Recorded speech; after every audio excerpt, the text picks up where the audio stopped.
Number 1, Alison Elaine Dorsey. Alison Elaine Dorsey was 39 at the time of her conviction. She owned and operated an in-home daycare in Massena, Iowa, a small community where she had cared for dozens of infants over many years. To those who knew her, she was seen as a trusted caregiver, a steady presence in local families. In October 2019, tragedy struck when 11-week-old Luca Hodges died from what prosecutors described as abusive head trauma. Dorsey claimed the baby's injuries had occurred before he was dropped off at her daycare that morning. The defense relied on expert testimony suggesting the damage was older than the drop-off time, while prosecutors argued that the injuries were fresh and inflicted while Luca was in her care. Those conflicting narratives framed the psychological tension of the case. Dorsey's supporters pointed to her long history of spotless service and character witnesses who testified to her caring nature. Prosecutors, however, focused on the medical evidence that aligned with shaken baby syndrome timelines, portraying the death as intentional or severely negligent. The clash raised questions of timing, intent, and whether the infant had arrived already injured.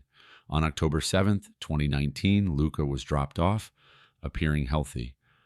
Just 2 hours later, Dorsey called the child's parents, saying he was having trouble breathing. When first responders arrived, Luca was limp and unresponsive. Though revived briefly, he never regained consciousness and was removed from life support the next day. An autopsy revealed widespread bleeding around the brain and eyes. With no alternative explanation, suspicion centered on the short window of time Luca spent in Dorsey's care. After investigation, Dorsey was charged in February 2020 with first-degree murder and child endangerment resulting in death. Her first trial in 2021 ended with a hung jury. Prosecutors then requested a change of venue, moving the case to another county due to concerns about finding impartial jurors in the small community. The second trial, held in 2023, relied heavily on expert testimony. Medical specialists for the prosecution testified that the injuries would have appeared almost immediately and were consistent with non-accidental trauma.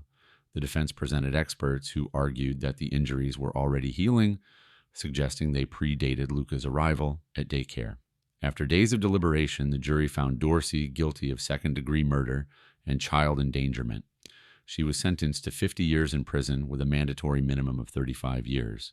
In January 2025, the Iowa Supreme Court overturned her conviction, ruling that errors in the trial, particularly the venue change and limitations on expert testimony, had denied her a fair hearing. Dorsey was released on bond pending a third trial scheduled for late 2025.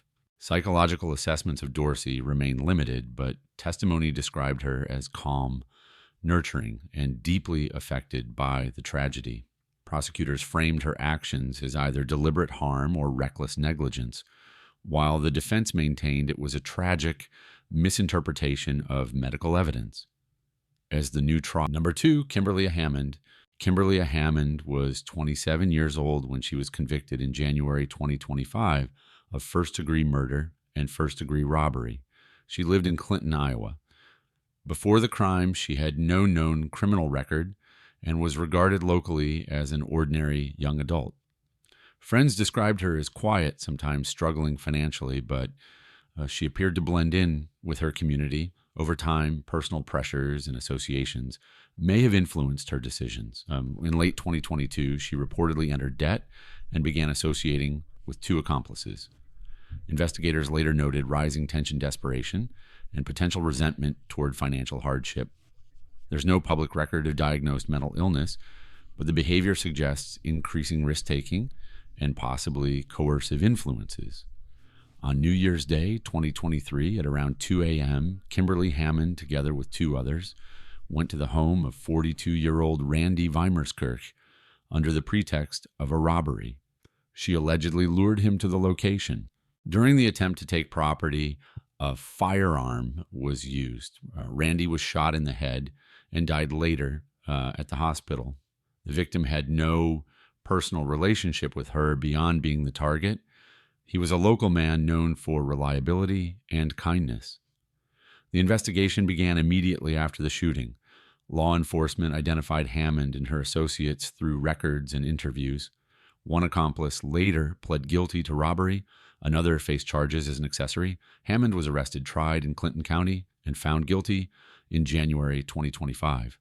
At her sentencing hearing in March 2025, the judge imposed life without parole for the murder charge and an additional 25-year term for robbery to run consecutively, along with restitution of $150,000 to Weimerskirch's family. The verdict and sentence were met with relief by the victim's son, who said the conviction couldn't bring his father back, but acknowledged justice had been served. Experts assessing the case pointed to motivation rooted in desperation, financial and personal, and a willingness to take extreme measures when backed into a corner. Unlike thrill-seeking killers, Hammond's act appears rooted in practical criminal intent gone tragically wrong. No formal psychological profile has been released, but observers highlighted impulsivity combined with peer pressure as likely factors. She remains incarcerated, serving the life sentence with no possibility of release under Iowa law. Her case rattled the local community, prompting discussions about young women's involvement in violent crime and what leads ordinary individuals to cross into irreversible acts. As the story closes, one is left to wonder, what was going through a 27-year-old's mind at that moment? Did she believe there was no turning back? Number 3, Nicole Marie Finn. At age 43, Nicole Marie Finn, a stay-at-home mother from West Des Moines, Iowa, was convicted of first-degree murder in 2017 after her 16-year-old adopted daughter died of starvation under her care. Nicole presented as a reserved, somewhat isolated woman. She and her ex-husband had adopted Natalie and her siblings, living in a modest suburban home. Before the tragedy unfolded, neighbors saw children appearing thin, occasionally seeking food at neighbors' doors. Despite concerns, Nicole maintained a quiet profile as a mother caring for her family. In the years leading up to Natalie's death, there were multiple reports to Iowa's child welfare system. Teachers and school staff described Natalie as very thin and sometimes skipping meals. Those reports were either dismissed or mishandled by authorities. Internally, dysfunction and trauma had taken root in the household, with red flags mounting over time. In October 2016, 3 of Nicole's teens were severely underweight, living in a room stripped of furniture and carpeting. Natalie weighed approximately 85 pounds at her death, reportedly due to prolonged denial of food and basic care. That starvation culminated in cardiac arrest and her death a day after she arrived at the hospital. First responders found her on a bedroom floor, and other children in the home showed signs of malnourishment and medical neglect. Investigators uncovered that Nicole had confined her children in a bedroom equipped with an alarm, sealed windows, and no freedom to roam. The children were forced to ask permission to leave, eat, or use the bathroom. At times, they left notes in search of help. Testimony during the trial revealed the children once nailed signs to their window, pleading need food and money. Their conditions became a chilling pattern of control and neglect. The legal process culminated in a December 2017 verdict. Nicole Finn was found guilty of first-degree murder, 3 counts of first-degree kidnapping for confining her children in child endangerment. Prosecutors argued that she purposefully denied care to Natalie and the others. One prosecutor called it the worst case he had seen in 18 years. She was sentenced in January 2018 to multiple life terms in prison, to be served consecutively, ensuring she will spend the rest of her life incarcerated. Psychological testimony during the trial debated whether Nicole suffered from PTSD and depression. The defense argued these conditions impaired her awareness. One psychiatrist testified she struggled emotionally. Another expert countered that neither diagnosis excuses deliberate omission of care. The jury ultimately rejected her mental health defense in light of overwhelming evidence of deprivation and control. The case raised broader questions about systemic failure. A state ombudsman later reported that multiple abuse reports had been mishandled by the Department of Human Services over many years, which could have prevented Natalie's death. concluding Nicole Finn's actions deprived Natalie of basic human needs and stole a life too early. Whatever her state of mind, the result was unspeakable tragedy. Number 4, Ashley Cameron. Ashley Cameron was just 25 when her life and the life of her young son, Marcus Doms, collided with tragedy in a small town in western Iowa. A single mother raising 2 children, she was known among neighbors as quiet and reserved. Born in 1987, Ashley's childhood was far from easy. Testimony later revealed a pattern of difficulties, struggles with social interactions, communication, and coping under stress. Those closest to her described a young woman who often retreated into herself, sometimes even creating stories when reality became overwhelming. Behind closed doors, she was a mother trying to manage 2 toddlers on her own, but beneath that surface lay a fragile emotional state that few truly understood. The days leading up to February 11th, 2012 showed no outward warning of the tragedy that would unfold. Yet psychological assessments later suggested Ashley lived with a developmental disorder similar to autism compounded by anxiety and depression. This combination may have left her ill-equipped to handle the chaos of caring for a sick toddler and a 2-year-old alone. Witnesses recalled that Marcus occasionally exhibited strange arching movements, possibly seizures, though he was never formally diagnosed. Whether these episodes influenced what happened next remains one of the lingering questions in this case. That February evening, Ashley placed Marcus and his sister in the bathtub of their Onawa home. At some point, Marcus vomited an event that seemed to set off a chain reaction. Prosecutors alleged that, frustrated or panicked, Ashley held her son's head under the running faucet 5 or 6 times, attempting to rinse him off. Ashley's own accounts changed repeatedly in the days following his death. At first, she said Marcus had simply slipped under the water. Later, she admitted to pouring water over him. Eventually, she described holding his head beneath the faucet. This shifting narrative, investigators argued, reflected guilt, but Ashley's defense pointed to her mental health condition, suggesting her inconsistencies were the result of confusion and pressure rather than malicious intent. Emergency responders who arrived that night found Marcus unresponsive, with an unusual amount of water in his airway and stomach, far more than would be expected from accidental submersion. He was pronounced dead at the hospital hours later. The community of Onawa was stunned. Headlines captured the shock of a mother accused of taking her child's life. The case never went before a jury. Ashley waived that right, leaving the decision in the hands of a judge. After a bench trial, she was acquitted of murder but convicted of involuntary manslaughter and child endangerment resulting in death. In June 2013, she was sentenced to 50 years in prison. Ashley's story remains haunting because it blurs the line between accident and intent. Was this the tragic result of neglect or something darker? As the judge noted in his ruling, she never intended to cause his death, yet her actions ensured it. Number 5, Kristina Joy FETTERS. Kristina Joy FETTERS was only 14 years old when she became the youngest female in Iowa to be sentenced to life in prison without parole. Born in 1980, Kristina's early years were marked by instability and emotional struggles. By her teenage years, she had already been placed at Orchard Place, a residential facility in Des Moines, designed for youth with psychological and behavioral difficulties. Those who knew her described a girl both troubled and unpredictable, withdrawn one moment, volatile the next. Despite her age, Kristina's personal life was already shaped by feelings of abandonment, anger, and a desperate need for control. In the weeks leading up to the crime, Kristina confided in peers about plans to run away. She spoke of her great-aunt, 73-year-old Arlene Clem, who lived nearby and in Kristina's mind had both money and a truck that could help her escape. To her peers, these comments were unsettling but easy to dismiss as teenage bravado.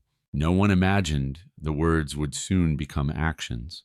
On October 25, 1994, Kristina and another girl ran away from Orchard Place. That night, they went to Clem's home in Polk County. Evidence presented at trial painted a chilling sequence. Kristina entered her great-aunt's home, struck her from behind with a pan, and then stabbed her with a kitchen knife. Prosecutors argued the attack was premeditated, planned days in advance with the intent to rob. Kristina's defense countered with claims of mental illness, asserting she suffered from hallucinations and was in a psychotic state at the time. She was also taking Prozac, an antidepressant later scrutinized for its effects on adolescents, though experts debated whether it influenced her actions. The investigation moved quickly. Kristina's own admissions to peers, to police, even to those she encountered after fleeing the house, left little doubt about her involvement. Within hours, she was arrested and charged with first-degree murder. Tried as an adult, she faced the most severe penalty available under Iowa law.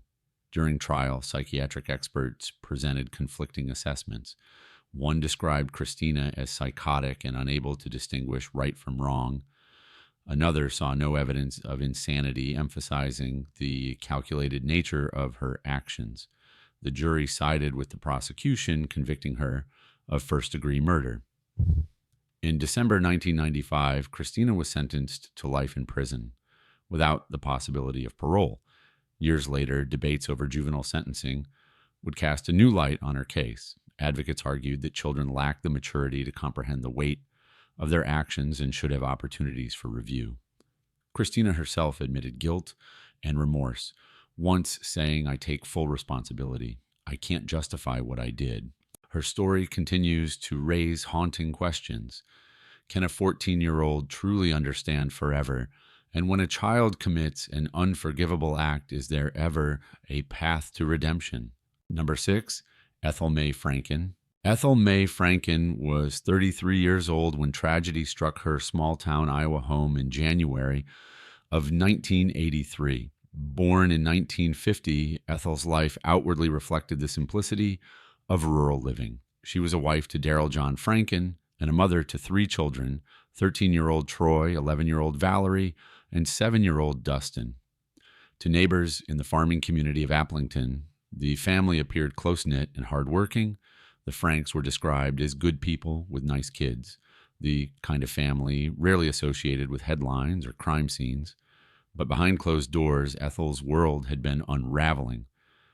In the months leading up to the murders, Ethel's mental health had sharply declined. She had been receiving psychiatric treatment at Allen Memorial Hospital in Waterloo, where she underwent multiple stays in the psychiatric ward. Friends later recounted how she confided feelings of despair and fear symptoms that seemed to deepen despite professional care. Just one day before the murders, Ethel attended a Christian women's dinner, asking a friend to drive her to a psychiatric appointment the following morning. No one anticipated that within hours her struggle would take a catastrophic turn. On January 18, 1983, police responding to concerns from neighbors discovered a scene that shocked the entire community. Inside the Franken home, all 5 family members were found shot in their bedrooms. Darrell lay near the bed. The children were in adjoining rooms, 2 on the floor, 1 still tucked into bed. The medical examiner concluded the evidence pointed to Ethel as the shooter. She had turned the same small caliber handgun on herself, ending her life after killing her family. The victims were not strangers or distant acquaintances. They were her husband and children. Investigators determined the shootings likely occurred during the night. All were still dressed in night clothes. No suicide note was ever found, leaving authorities and relatives to piece together her final hours through her recent psychiatric history and the testimony of those who had seen her struggling in the days prior. The investigation closed quickly as evidence left little doubt of what had happened. There was no indication of an intruder, no suggestion of an external threat. Instead, the tragedy was framed as an intimate family annihilation rooted in untreated or escalating mental illness. For the residents of Applington, a town of fewer than 1,000 people, the shock was profound. Many who knew the family spoke of disbelief, unable to reconcile the cheerful children they saw at school with the violence that ended their lives. Psychological experts have since speculated about Ethel's state of mind, citing possible postpartum depression. Carried years forward, severe mood disorders or psychosis triggered by personal and marital stress. Yet no single explanation emerged. In the end, the silence left behind speaks louder than any diagnosis. What thoughts haunted Ethel Mae FRANKEN in those final moments, and could anyone have seen the warning signs before an entire family was lost? Number 7. Denise Leone FREI. Denise FREI was 43 years old when she was arrested for the murder of her common-law husband, Curtis Bailey, in the summer of 2009. At first glance, she appeared to be an ordinary woman living in the small town of Marengo, Iowa. A mother of 3, FREI had spent much of her adult life balancing family struggles and financial pressures. But behind closed doors, her relationship with Bailey was deeply troubled. Friends described frequent arguments, and FREI herself later claimed years of verbal, physical, and sexual abuse allegations that became central to her defense. The turning point in FREI's life came after years of what she described as escalating threats from Bailey, particularly toward her children. According to her testimony, he once vowed to burn her youngest son alive if she tried to leave him.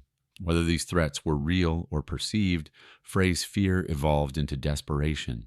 She later told the court that she felt trapped, unable to escape, and convinced that no one would believe her if she sought help. Experts who examined her would later diagnose post-traumatic stress and battered woman syndrome, suggesting she viewed danger differently than others, always imminent, always closing in.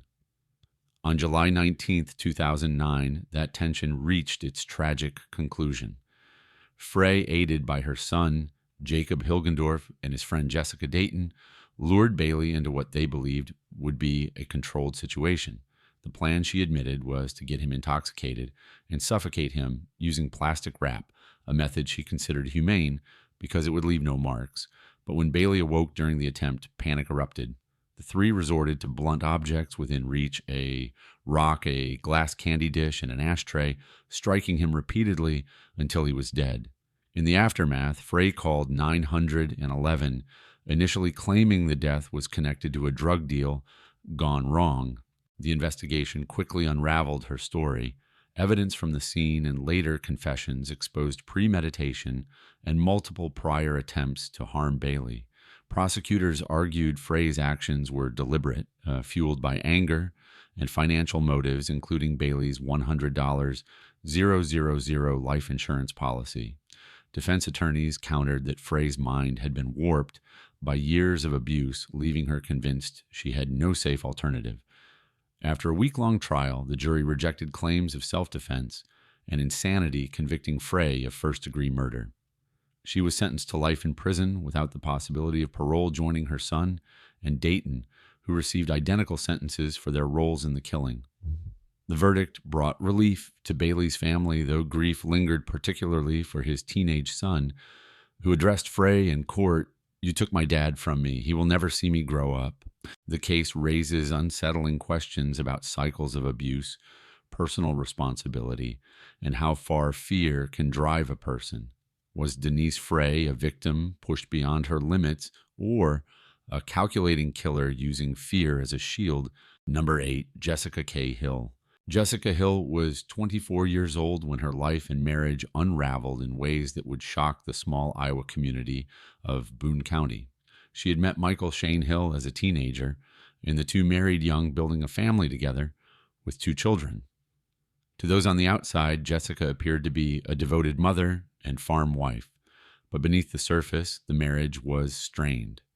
Friends later recalled frequent arguments, separations, and reconciliations that painted a picture of a volatile relationship rather than a happy union.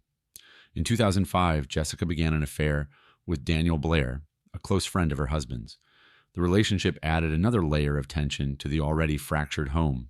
Although Jessica eventually returned to her husband, she continued secret communications with Blair.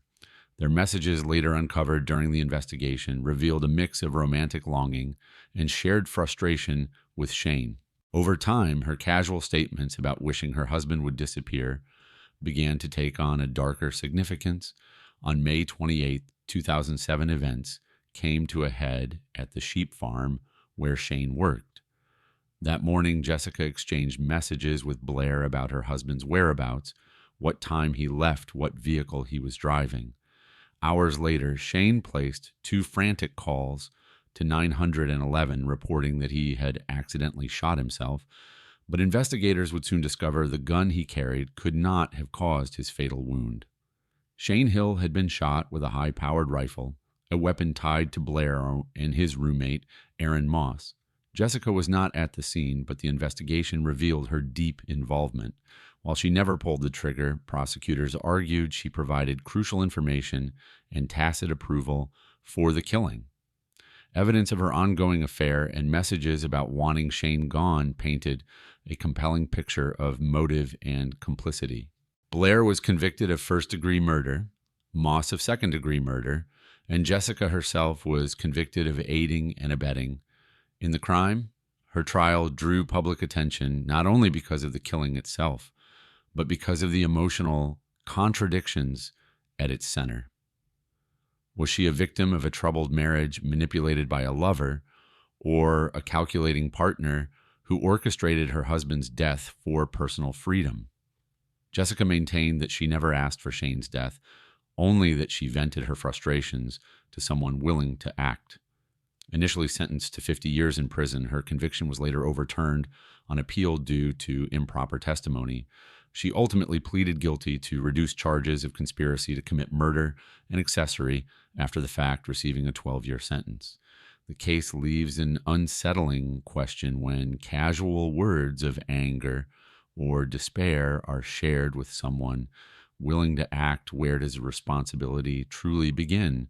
Number 9, Angela Jane Johnson. Angela Johnson was 30 years old when her name became linked to one of the most harrowing murder cases in Iowa's history.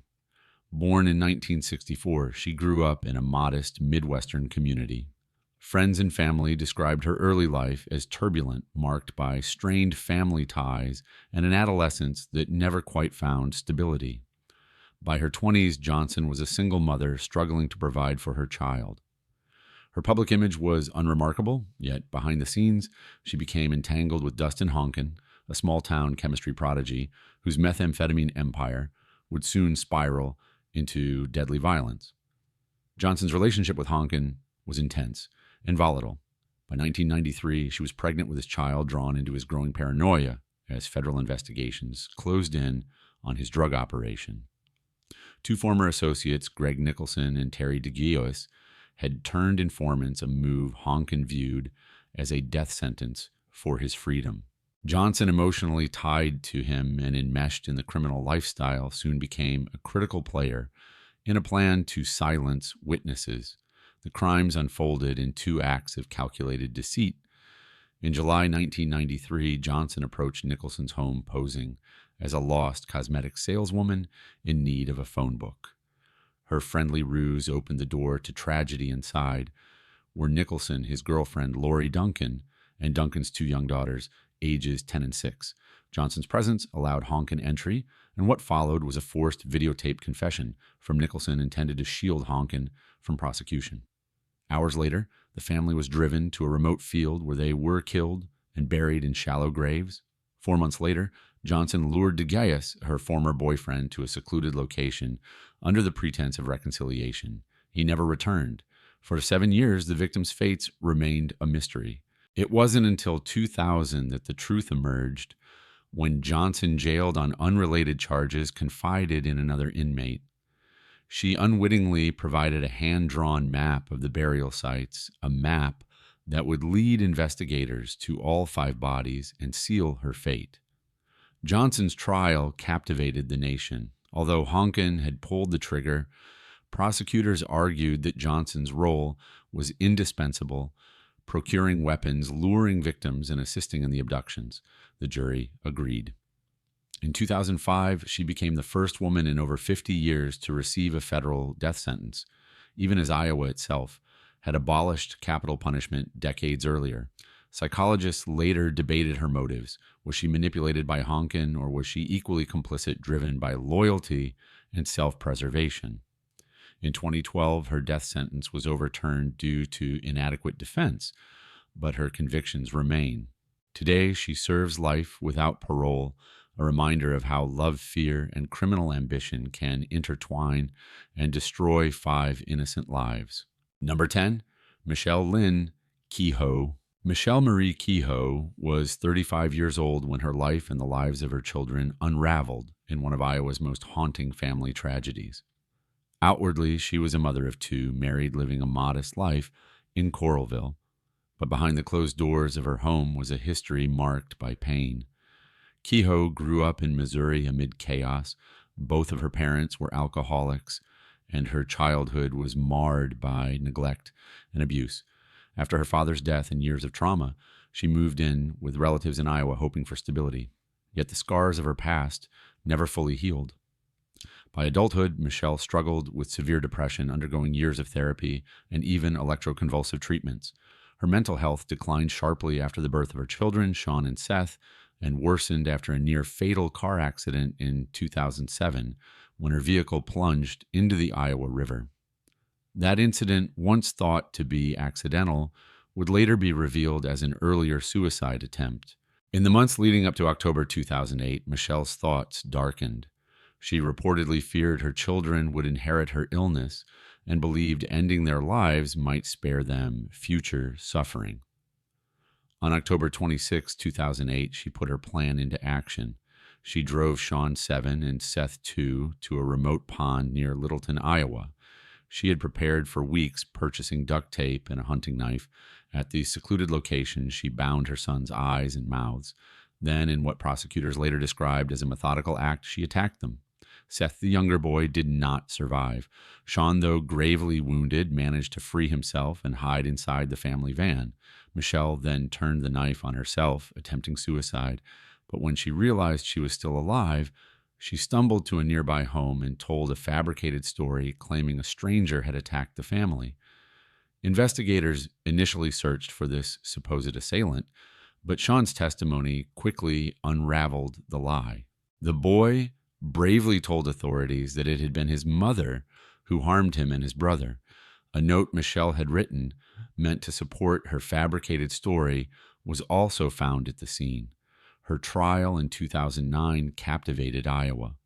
The defense presented an insanity plea, citing years of untreated trauma and depression. Prosecutors countered with evidence of planning the knife purchase, the secluded location, the staged note. After less than 2 hours of deliberation, the jury found Michelle KEHOE guilty of first-degree murder, attempted murder, and child endangerment. She was sentenced to life in prison without parole, plus additional years for the other charges. Psychologists later described her case as one of profound mental illness intertwined with calculated decision-making, a rare but devastating combination. Today, she remains behind bars, forbidden from contacting her surviving son. The case leaves an unsettling question: where does personal responsibility end and mental illness begin? Number 11, Amy Jo PARMER. Amy Parmer was 29 years old when she stood accused of a crime that would fracture two families and ignite a painful legal battle in Iowa. A mother of two, she appeared to live an ordinary life in Hiawatha, raising her children and maintaining a relationship with her boyfriend, Zeria Schlitter. But in March of 2010, Parmer's name would become linked to one of the state's most tragic cases of child abuse, the death of 17-month-old Cameron Schlitter, her boyfriend's daughter. Amy's own background offers few signs of the darkness that would follow. Friends described her as outspoken, but not violent. Yet her personal life was often unstable. Relationships were strained, money was tight, and the household she shared with Schlitter was far from peaceful. As prosecutors would later argue, tension in that home created a dangerous environment for the vulnerable toddler placed in their care. Cameron's short life changed dramatically in early 2010. After her parents separated, she began living primarily with her father, Zariah, and spent increasing amounts of time with Amy. During this period, daycare workers began noticing bruises on the child's face and body injuries that raised alarms but were inconsistently explained away. Some believed the toddler was simply clumsy. Others suspected something more sinister. On March 21st, 2010, while babysitting Cameron, Amy called 911. The child was unresponsive. Doctors who examined Cameron discovered catastrophic head injuries, the result they concluded of severe shaking or impact.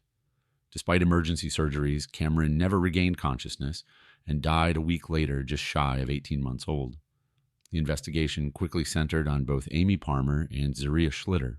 Prosecutors alleged that Cameron had endured weeks of escalating abuse and that both adults either participated in it or failed to protect her. Text messages between Amy and Zaria painted a troubling picture. Amy calling Cameron the most obnoxious kid in the world and lamenting the strain the child placed on their relationship. Witnesses testified that Amy had referred to Cameron as a brat and in private moments admitted she might have killed a child. The trial, held 3 years later, was emotionally charged. Medical experts clashed over the timing of Cameron's injuries, a detail crucial to determining who inflicted them. Amy's defense insisted she was merely a babysitter caught in the middle of Schlitter's mistreatment. The prosecution argued that Amy's frustration, coupled with her intimate role in Cameron's care, made her equally responsible. In September 2013, the jury found Amy Parmer guilty of involuntary manslaughter and child endangerment resulting in death. She was sentenced to 50 years in prison. The case left haunting questions about responsibility and prevention. How could so many warning signs, the bruises, the daycare concerns, the troubling texts go unheeded for Cameron's family? No sentence could restore what was lost. A life ended far too soon. Number 12, Dixie Lynn Shanahan. Dixie Lynn Shanahan was 35 years old when the quiet town of Defiance, Iowa, learned the truth about her husband's disappearance. By the time investigators entered her home in 2003, Scott Shanahan's body had been lying in the couple's bedroom for over a year. To those who knew them, Dixie seemed like a devoted wife and mother of 3.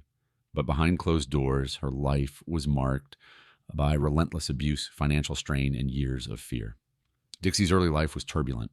She endured sexual abuse at the hands of a stepfather, an experience that left deep emotional scars. At 15, she moved in with Scott Shanahan, 5 years her senior, and what began as a teenage romance quickly turned controlling. Friends and neighbors later recalled seeing Dixie with black eyes and bruises, yet she remained in the relationship, clinging to hope he would change. They married in 1995 and lived in the house Scott inherited from his mother, raising 2 children together and later expecting a third. By 2002, the abuse had escalated. Scott's violent outbursts, often triggered by trivial frustrations, were well documented in police reports. He had been convicted twice for domestic assault, but served minimal jail time. Dixie left him several times, only to be pulled back either by his promises or by fear. When she became pregnant with their 3rd child, Scott's anger intensified. He demanded she have an abortion, threatening her life and the babies if she refused. On August 30th, 2002, the situation reached its breaking point. Dixie testified that Scott beat her repeatedly that day, dragging her back into the house when she tried to leave. He tore phones from the walls, loaded a shotgun, and warned her that the day was not over. Later, as Scott lay in bed, Dixie entered the room by her account, seeking to call for help. When he moved suddenly, she grabbed the gun and fired a single shot. Instead of calling police, Dixie shut the bedroom door, blocked it with furniture, and told her children their father had left town. For 14 months, life went on as if nothing had happened. Only when investigators searched the house in October 2003 did they discover Scott's body still on the bed where he had died. At trial, Dixie's defense centered on years of documented abuse and her claim of self-defense. The prosecution argued the shooting was deliberate, pointing to her calm demeanor afterward and the secrecy surrounding the body. The jury convicted her of second-degree murder. She received a 50-year sentence, later commuted to 10 years by the governor, in recognition of the abuse she endured. Reflecting from prison, Dixie admitted, "I had no right to take his life." Yet she also voiced a truth difficult to ignore, that the system repeatedly failed to protect her before she acted. The haunting question remains, how many warnings must be ignored before desperation turns deadly? Number 13, Ruthann VEAL. At just 14 years old, Ruthann Ledvina VEAL stood charged as an adult for the murder of 66-year-old Catherine Pauley Haynes, a retired librarian from Waterloo, Iowa. Although still a child at the time, Ruthann was sentenced to life in prison. without the possibility of parole on November 13th, 1995, after being found guilty of first-degree murder. Before the tragedy, she had a deeply troubled adolescence, marked by a history of abuse, frequent moves, and multiple confrontations with juvenile authorities. She had been placed in juvenile group homes and had a pattern of running away, yet few in her community could have predicted what would unfold that June morning. Several experts later linked her escalating behavior to trauma and instability. She was described in court records as a violent recidivist with a background of emotional turmoil and behavioral incidents even before the fatal encounter in 1993. At age 14, she ran away from a juvenile facility in Waterloo and found her way to Catherine Haynes' home on Lovejoy Street. That afternoon, during an attempted robbery, she stabbed her victim 23 times, actions that stunned neighbors and the broader community. In the aftermath, she took Haynes' car and credit cards and went on a short spree before being arrested just 2 days later in Cedar Rapids. Investigators soon connected the stolen vehicle and credit card patterns back to Veal. Her juvenile record, combined with witness statements and the timeline of events, pointed sharply toward her involvement. She was arrested, tried in Black Hawk County, and convicted. The jury found that despite her youth, she knowingly and deliberately committed the crime, and the mandatory sentencing laws at the time issued the harshest penalty available. Media coverage emphasized the shock surrounding a 14-year-old carrying out such a violent act. Catherine Haynes' family and local community described her as kind, gentle, and trusted, so the contrast with Veal's actions left many searching for answers. Following conviction revelations about Veal's childhood abuse and history of institutional placements prompted questions about how juvenile trauma was understood within the justice system. In 2012, the U.S. Supreme Court ruled that imposing automatic life without parole sentences on juveniles violated the Eighth Amendment.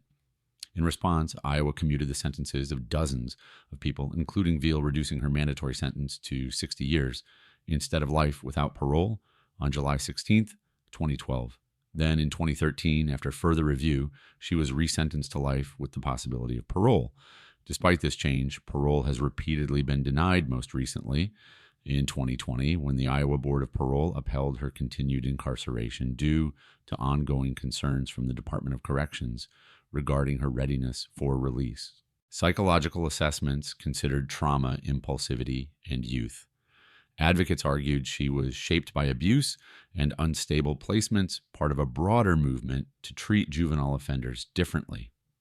Prosecutors countered that her actions reflected awareness and intent beyond a typical adolescent's understanding. As we consider Ruthann VEAL's story, a critical question lingers: should the law, with all its structure and fixed consequences, treat a 14-year-old as irreversibly culpable?